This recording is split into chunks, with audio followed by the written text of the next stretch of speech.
Hey, what's up everybody? How's it going? Havoc for the win, back with another video. Got a little bit of a Battlefield 1 beta in the background, and that goes to serve for the video as well today. I want to talk about why you should buy Battlefield 1.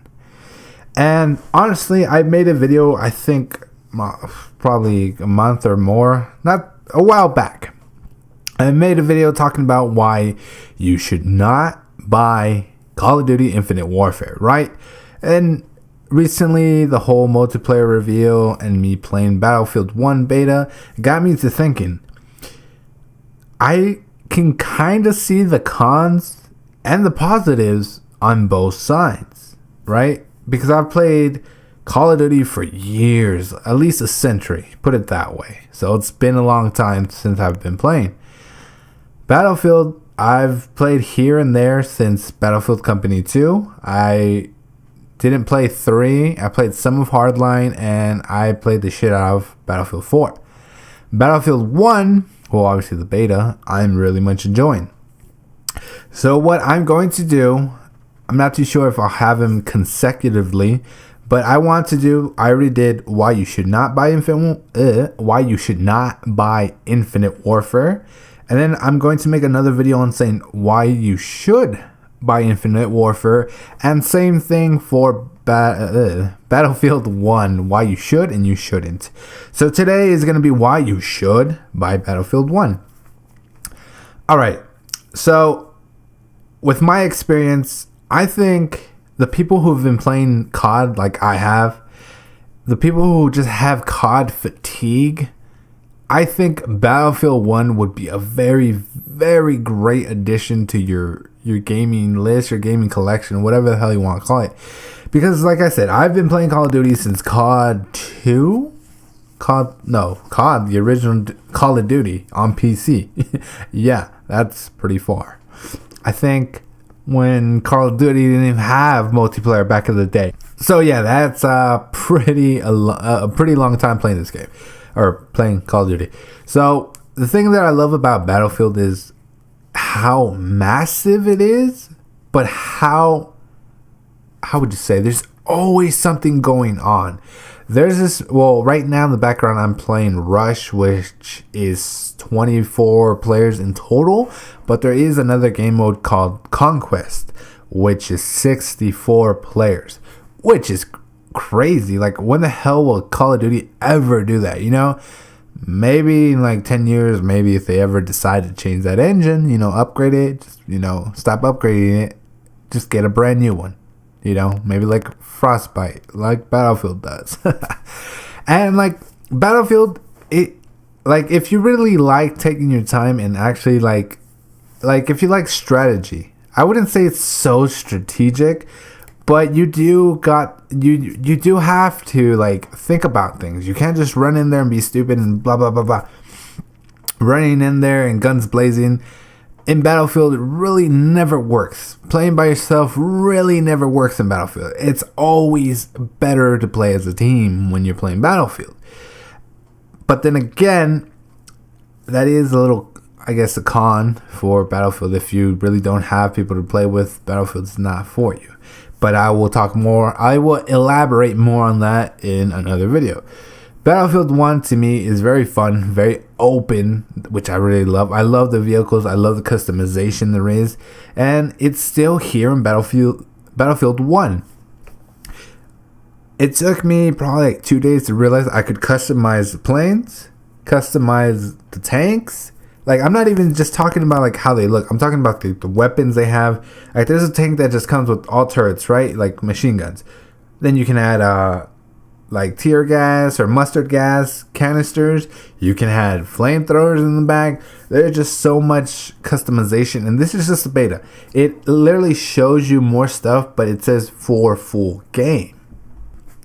So obviously they wouldn't release everything on the beta, then it pretty much would be the actual game, right? Like right now the beta has pretty much a good amount of things to go through. You know, it has about, I would say, 4 to 5 different weapons in each class, give or take. Maybe in pistols I think it only has 2. You can't really change like attachments at the moment because that's obviously for the full game. But the little customization that you can do to like the vehicles, your class setups, like specific class setups, like if you go onto a horse, it's the Cavalier class. Like it has its own unique rifle, which is pretty much a 2-shot rifle. If you got good aim, it's pretty hard to aim. I won't lie. I'm more used to the scoped snipers or scoped rifles, they would be called, I guess. It comes with its own, like, how would you say, the cavalry sword? Yeah, that's exactly what it's called. I was trying to think that it was something else, but no, it is that. You know, it's just specific things, and you really got to think about your class. Like, you'll have a class for long range engagements, like sniper rifles, and you have to tweak your aiming for the bullet drop. It's not as severe as it was in Battlefield 4 and other battlefields, like especially Bad Company, but it's still there. You know, I do understand that Battlefield maybe tweaked the whole like what would you call it, the schematics or like the mechanisms to sniping in Battlefield 1 to cater to all these people that have never played Battlefield that are coming from Call of Duty because they're either tired of they're just tired and they just want to play a new game, right? And this game is just it's just a good refresher, guys. Like I really can't put in words on how different these games are. Obviously visually way different. You know, Call of Duty 30 frames per second, you know, that's as good as they're gonna get, you know. Well, obviously you can have 60 frames per second if you play on PlayStation, but it's like comparing 30 frames to 60 frames. Or let's put it this way, compare like graphics wise, like it's probably not that major, but compare 30 frames to 120. And I feel like the Frostbite engine that runs the Battlefield games is like that, in that 120 frames per second kind of thing. Obviously not on consoles, duh. You know, maybe it'll reach on PC, obviously it'll reach higher than 120, 144. It has that ability to do that on PC, but I'm just talking about in general. Even on console, Xbox, PlayStation, whatever, Battlefield has always, I don't know, how would you say, worked, played better, looked better. And I don't understand how Call of Duty, if it's so, how would you say, it's so like toned down, like the maps are smaller.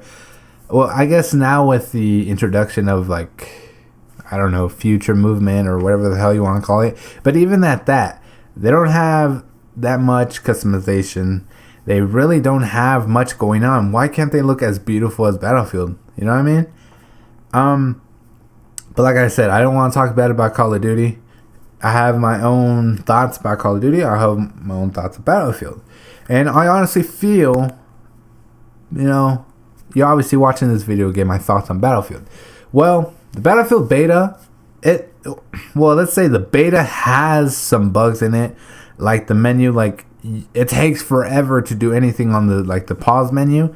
So I literally just ignore it. Like you might see it throughout the game, the gameplay. Not too sure if it actually shows it in this gameplay. I've been playing so much that I don't even know what I've been recording. And then like to compare it this way.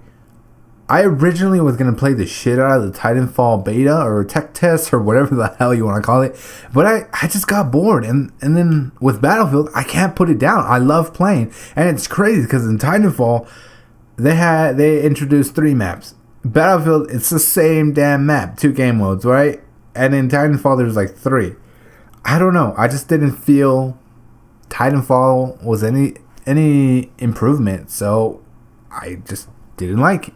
So here we are, Battlefield 1 beta.